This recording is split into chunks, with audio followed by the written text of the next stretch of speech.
Hi, my name is Ben Liggin. My wife and I own Native Spirit Museum and Gallery down here in St. Andrews, historic St. Andrews in Panama City. We opened Native Spirit Museum and Gallery about 5 years ago now. I didn't want to drive a school bus. I came to a part of my life where, I either had to keep on doing what I was doing or drive a school bus. And I told my wife, if this didn't work, I'd go back to driving a school bus. But I saw this location come open on the corner here of Beck Avenue and 11th Street, and just wanted to seize the opportunity to open up a museum and gallery, quite like my friend Tom Dietrich had about 20 or 30 years ago back on the same block, but on the other end of the block here on Beck Avenue. He had a museum and gallery here as well. His was a much larger museum. He had a lot more pieces at that time. But he got sick and couldn't continue with the museum, and after a time he got better. He's an artist. He makes Native American weapon reproductions. So he started doing that again and going out on the roads, going to powwows and festivals, and I had opportunity to start doing some artwork myself, and went on the road with him for about 10 years. And again, saw this building come open and just wanted to kind of get off the road a little bit, and we opened a museum and gallery. So that's how we got started. I guess what really inspired me to first start collecting artifacts was the thing that we were on vacation, my wife and I, in Colorado, and we were climbing around because I like to climb on rocks. That's just what I do. And went up onto this little precipice and looked down, and there was a little teeny arrowhead there, a real arrowhead. Now, all the artifacts that you'll see here today are mostly spear tips and knives, but this was a real arrowhead, very small, and it got me thinking about that culture and how that got there. So when I came back to Panama City, I started looking for them and met some other people that were collecting artifacts, and got into going out to the fields in lower Alabama and Georgia and North Florida, because nobody farms around here, so we always had to go up to that area. And started looking there, started looking along the bay, found a lot of neat bay artifacts, really got interested in the bay culture that was here for some 1,400 years, one culture in particular. And that really inspired me to continue looking for artifacts and learning about the culture, because it really is an incredible culture. So a real quick look at what Florida was about throughout the years. During the Jurassic period, Florida was completely underwater. We were a coral reef, and that's why in every river and every creek in Florida you will find fossilized coral. In fact, fossilized coral is a state rock of Florida. The Native Americans often picked up fossilized coral and made spear tips and knives and tools out of those. That was during the Jurassic period, so our dinosaurs come in the shape of sharks, whales, dolphins, sea life. That's what was swimming above the coral reef here, and what was entrapped in the rivers and creeks and the deeper crevices when the water started receding. The next period that we had was the Ice Age. During the last Ice Age, or the next period I want to talk about, was during the Ice Age. The last Ice Age, basically everything above the Carolinas was frozen. Florida was twice as wide as it is, as you can see on the map right here. So the whole continental shelf was exposed. So everybody came to Florida. We always talk about the old Spanish Trail, which is Highway 90 that parallels Interstate 10. Originally, that was the old Woolly Mammoth Trail. In fact, this is a woolly mammoth tooth right here that was found over in the Osceola River many years ago near Tallahassee. So we actually had woolly mammoths in North Florida. After the woolly mammoth, then came the mastodon, which we have some teeth in the cabinet over there. And then, of course, all the animals that followed came down into the continental shelf of Florida. And so at that time, Panama City, or at least St. Andrews area, was a highland. And what is now our bay, the deepest parts of those bays were small pools of water, maybe trickling creeks and ponds. So there was water all around this area and throughout Florida, because basically Florida is an aquifer. And so there's basically freshwater springs everywhere. In fact, there's freshwater springs all out in the Gulf as well, which is what's enabled archaeologists off the coast of Tampa to do some incredible diving there, because they can see the difference in the water, they know where the springs are, and then they start excavating around those areas to find some incredible artifacts that go back to the Paleo period. So this is a woolly mammoth tooth that was found in the Osceola River many years ago. You can see this is a chewing surface. They ate grass, so they just needed a surface to kind of pulverize with. It's about 14,000 years old. You know, this is the mastodon tooth. This was found in the Apalachicola River. It goes back about 10,000 years. You can see it has much more of a chewing surface because it ate larger branches and plants. So we had all these animals running around Florida. The waters began to, as the ice began to melt, the waters began to come back, and it forced everyone back up and then back across the whole continental United States area.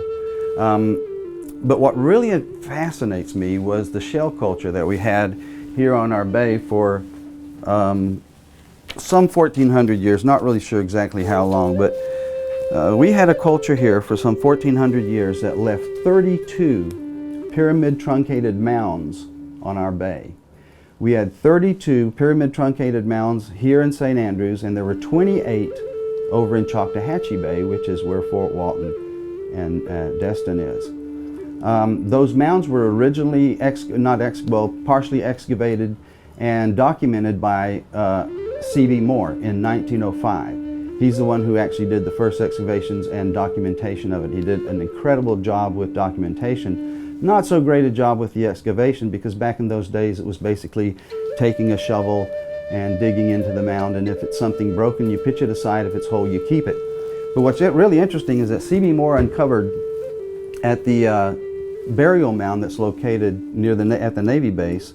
It's called the Soul Mound. He uncovered 2 concordal-shaped skulls. Now, a few years ago, another team out there under the direction of Judy Bentz went out and found a 3rd concordal-shaped skull, and they reinterred it. That tells us that this was an incredible culture, something like we've never seen here in the United States, or what we call the United States today. They left 32 pyramid truncated mounds. Again, they were made out of oyster shells and packed with mud. They were temple mounds, burial mounds, as I just mentioned. They were living platforms. But they were made with mud and oyster shells, and the largest one was 6 acres at the base and stood 30 foot high. That's a lot of oysters, and that also gives you an idea how much time it must have taken to build something that large and eat that many oysters. So it was an incredible shell culture. Unfortunately, we don't have any trace of the 32 mounds that were on our bay. As I mentioned before, C.B. Moore found these in 1905. In 1914, they tried to sell 10-acre lots of the beach for 50 cents. You had to homestead it, and nobody took up the offer because they couldn't get their buggies and wagons over the sand dunes. So about 20 years later, another group decided, well, try to sell the beach, but they realized they had to have roads. Again, this was before the cars, so they parked barges up to all 32 shell mounds and made the original Front Beach Road and Thomas Drive out of those 32 mounds, so they could sell the beach for 10 cents an acre. And unfortunately, Choctawhatchee or Fort Walton did the same thing. Walton County, they parked barges up to theirs and made roads out of them as well. So that's why we don't have any visual evidence of those mounds anymore. However, they were so well documented that in 1940s, Gordon Wiley came through and redocumented all of C.B. Moore's work and verified where all the mounds were. An interesting fact about Bay County is there are no rocks in Bay County except for the fossilized coral that you'll find in the Icanfonda Spring and around that area. But there's basically no rocks in Bay County, so the Native Americans here used shells. They made all kinds of incredible tools with shells. Anything basically that you could make with a stone, they made with a shell, including axes. They made hoes to dig with. They were agricultural. And so it was an incredible culture here that was here for many years. It's interesting because they use what's called the left-handed Bisicon whelk shell to make those tools. And these shells are only found on the coast of Florida, from the Florida coast all the way through Texas. But they're called left-handed Bisicon whelk shells because, as you notice, the regular whelk shell and most shells that you pick up on the beach will spiral clockwise to the opening. The left-handed Bisicon shell spirals counterclockwise. And I don't know why. I haven't been able to find out. I probably should. If I investigated it more, I would. But it's an interesting thing. It makes a much denser shell. This is also a left-handed Bisicon whelk shell, the same size as this one, but you can see that this one is much, much denser than the one over here in my left hand. So this is the one that you could use to make tools with. And as you can see, it has a hole in it. When the Spanish came into the Fort Myers area, they wrote about shells that grew on trees. Because when they came into that area, everywhere they had shells growing on trees. And what they would do is basically eat the animal, of course. They'd pop a hole in the top of it to release the vacuum so they could pull the animal out. Eat the animal. They would put it on a fast-growing tree. The tree would continue to grow over a period of years and totally socket the shell into that branch. They'd come back, cut the branch off, and it's a functioning tool. This is actually a digging tool because you can tell by the wear on the base. This is a reproduction of an axe. You can actually cut a tree down with this part of the edge of the shell, simply by abrading it with a rough stone. One of the most interesting artifacts I have really is this Bercegeay whelk shell, and as you can see there are actually 3 sets of holes in this shell. Now what this shell was used for actually is a stargazing implement. When it's put on a tree at certain levels, all holes will line up. We do find stone artifacts along the bays here, but the rocks come from at least Jackson County and up in the Dothan, Alabama area. And Dothan, Alabama is the largest coastal plains chert quarry in the state of Florida. And so that's where most of the rocks would come from. And out of that area, of course, there's flint all over Jackson County and up in Marianna and those places. But they had to go at least 30 to 45 miles from here to get those rocks. And of course they would trade. They would trade a lot of different things. One of the things that Native Americans made were gorgets. These were things that the men wore. It was cut from the large part of the Bercegeay shell right here, and then they would etch on him. And of course they find these gorgets all over the country, up in Pennsylvania, Illinois, all around the area up there. And archaeologists acknowledge that they must be Mayan, but they believe that they probably came through the land, through Mexico and up that way. What's interesting about this culture is, again, they built pyramid truncated mounds, they tattooed their bodies, they pierced their ears, they wrapped their baby skulls to grow in cone shapes, as we mentioned earlier. These mounds were all along Florida coast into Alabama, Mississippi, and Georgia. In Mississippi, Alabama, and Georgia, they call them flat top mounds. Because they are different from the other mounds that you find throughout that region, the Mississippian mounds. But these mounds are flat-topped, and in the flat-top mound at Etowah, they found a copper plate that was beat out flat. And as you can see in the picture, it's totally South American looking. There was 2 of these copper plates that were found at the Lake Jackson site in Tallahassee. It's South American, it's just totally Mayan. The culture was here at the same time period. It collapsed at the same time period. About 500 years before the Spanish got here, what was left of the culture here and throughout Mississippi, Alabama, and Georgia were pushed down below the St. Myers area, and that's where the Spanish first came in and documented the Calusa, which means shell people. And it was their ancestors, the ancestors of the Calusa, that built the mounds up in this area and through Alabama, Georgia, and Mississippi. So the culture something happened, the culture dissipated, so what was left of them ended up south of Tampa in the St. Myers area, where they have preserved many of those mounds for people to see. The Etowah Mound in Georgia has been preserved. It's a flat top mound. You can go and look at that. So it's just very interesting when you think about all the things and put everything together, which unfortunately when the books were written back in the early days, in the 30s and 40s, they really didn't confer with the other states or know much about South America at all. They thought for many years that the Mayan culture was basically in Peru and Colombia, maybe 11 million people. Now they know it went through 5 continents, all the way through the Yucatan Peninsula, and may have been upwards of 100 million people. How did they get here? Well, they came in boats. Yucatan Peninsula, straight into the Panhandle. Why would they stay here?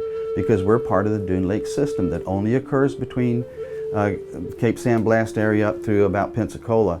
And basically what that means is we have freshwater springs right on the Gulf. And so there's water right here, right on the Gulf, which provided the best of both worlds. You had all the sea life that you could want. You had all the fresh water animals, deer, rabbits, turkeys, all those kind of things were all over this place. And To illustrate what we mean by dune lake system, as far as here, one of our largest dune lakes was actually where the pass was cut. They cut the pass from the bay to the Gulf at that location because there was a 40-foot deep spring-fed lake there. And that was the path of least resistance. So you just take out both ends and you're pretty much done with it. So as you see in the picture, you'll see that bowl shape, that round shape, and the spring is right down there on the Shell Island side, north side of the jetties. What's interesting too about our bay is when the Spanish found the bay, they found the entrance to be out on Panama City Beach. There was a very small entrance there, and after passing it a couple times they found it, so they came in through North Lagoon. Now the East Pass was there and it had always been there, but it's very shallow, and so the Spanish never tried to come up in it at first. The pirates, however, had figured out that during low tide you can get in there, and during high tide you can get in. During low tide, of course, nobody could come in after you, so they used to hang out over at Redfish Point by Tyndall. The Spanish, as I said, found the bay entrance on Panama City Beach where the Holiday Inn is located. In fact, when they built the first Holiday Inn in 1960, it was a 4-story because you couldn't build over 4 stories back then. When they put the footers in, they hit a Spanish galleon and recovered 2 cannons that were on that Spanish galleon, and that's when somebody did the research and found out that yes, that was the entrance. A hurricane closed the entrance and sunk the galleon. The Native Americans that were around the bay at this point were totally different from the shell culture. They were more like the Native Americans that we think about that were here in Florida. They were living here around the bay, but unfortunately because they had no resistance to disease, they were all completely wiped out within a few years. That tribe's name was Chatot, C-H-A-T-O-T. So unfortunately there's none known today that can claim that they were from that tribe. Just north of us, from the Choctawhatchee Bay to the Apalachicola, were the Choctaw. On the other side of the Apalachicola Bay were the Appalachee, and those were the bigger nations above in the north part and south part of Alabama, Georgia, north part of Florida. And then throughout Florida there were a lot more island-type cultures as they're described. Because again, it was a very tropical atmosphere here. And so everybody lived in pretty much what they call cheekies, little pavilion type things that they could throw some sides around it when the weather got bad. But they were basically open areas that they could live with plenty of air and try to keep cool. So there were all kinds of those cultures here in Florida. In determining the age of an artifact, that's usually done by what is called finding things in situ. In other words, when they're found in place. The artifacts that I have in the collection were not from any digs or any mounds. All of the artifacts that Tom and I have found over the years were surface finds in fields or along the bay or in the rivers and creeks when it was legal. Now they've recently made it illegal to pick up anything man-made in Florida waters over 50 years old. So that includes really technically the bays as well, because that's Florida water. So haven't been looking for artifacts in many years.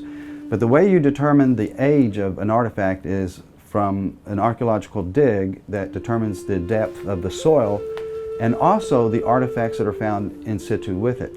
So the way we determine the age of the points are by the type of point or the way that it's made. So the oldest points are the Clovises that go back 10, 14,000 years old. And then you have your the late Archaic or the early Archaic, the middle Archaic, and then you have the Mississippian and woodland periods.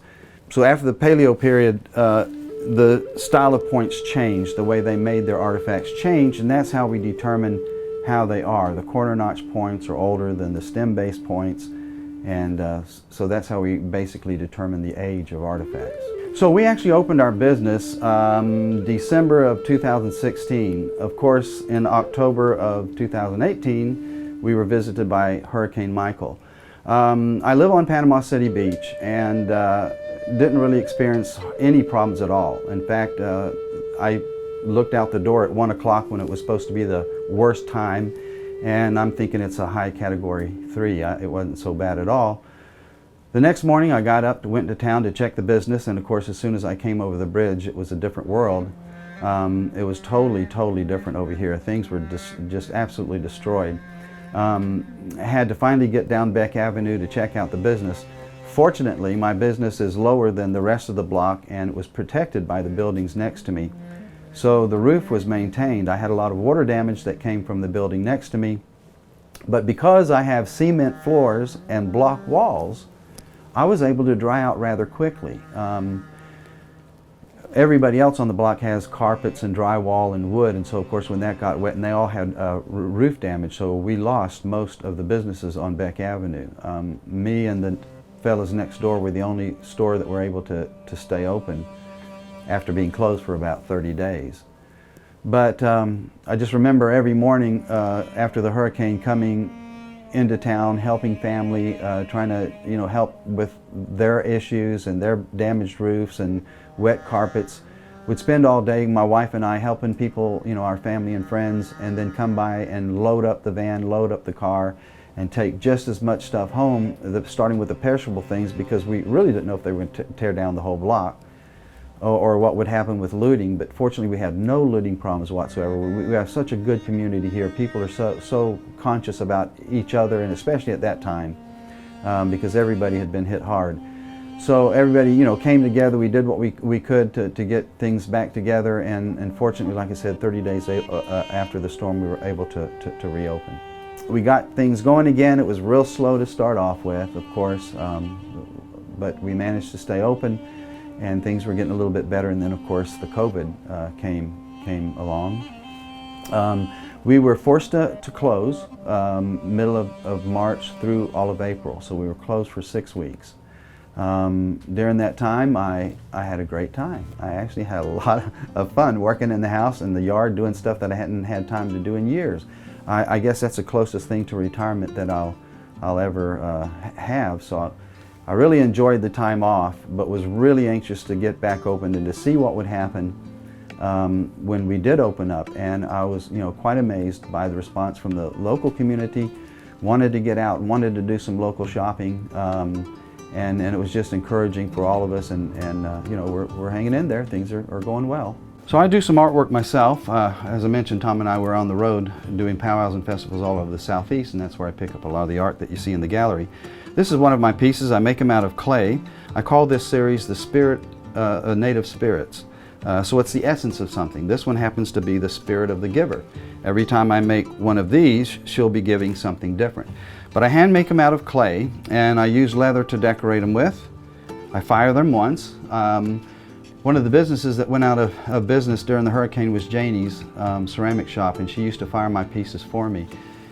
She called me about a month after the storm and told me to go in and get her kiln before it got ruined, and so I was blessed to have been given that by her, and so I, as a result, I try to fire for other artists as well. So if you need some things fired, if you're an artist, come see me. We'll fix you up. I started doing these were actually a mistake, but my advice to anyone who's getting into the art business, as an artist, there's one thing you have to learn real quick, and that is you can't eat it. You can't eat this.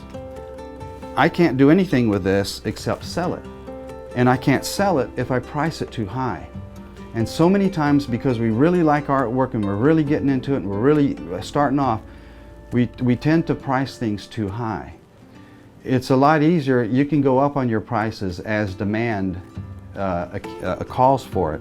I started these out at $20 to $30 a piece. Now I'm up to $50 to $100. So it's just a matter of getting your artwork out there, and you also have to remember is the more you do, the better you get.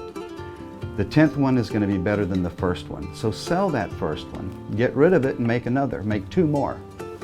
And continue that.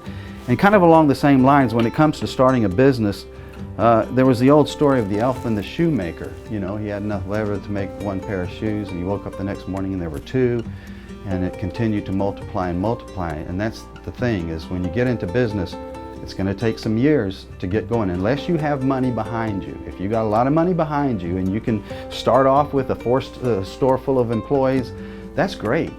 But generally, for most of us, it's going to for all of us that start at the bottom, it is the bottom. We start off working by ourselves. We work long hours. You're going to have to work long hours. You're going to have to put in the time. You're going to have to put the money into the merchandise and not into your pocket. You're going to have to resupply your demand. So if you don't have it, you can't sell it. So build your inventory up. Be patient. Work hard. the paychecks will come, and you won't have to drive a bus. So as far as becoming an archaeologist or getting into that field, I would encourage you, if you really want to get into it, is get into paleontology. That's the old stuff. That goes all the way back to the Pleistocene era, to the woolly mammoths, way back. It goes all the way back. It includes all of that time where there's not as many people getting into that field. A lot of people want to get into archaeology, but they don't want to necessarily get into paleontology. But that's where the cool stuff is, especially here in Florida. When it comes to that Pleistocene era, when the continent of Florida was twice as wide as it is, man, this place is a gold mine for someone who's really into that field. We have a lot of great colleges. You can get started right here at Gulf Coast, and you can go from there to other colleges if you need to get that degree, and get educated and get out there and make a difference. You know what I really like love about St. Andrews is really the businesses, the retail businesses, all the partnerships that we have here. There's a lot of neat things going on because of the businesses, trying to get these things put together right here in St. Andrews. And so it's that spirit of entrepreneurship that really makes me feel welcome here.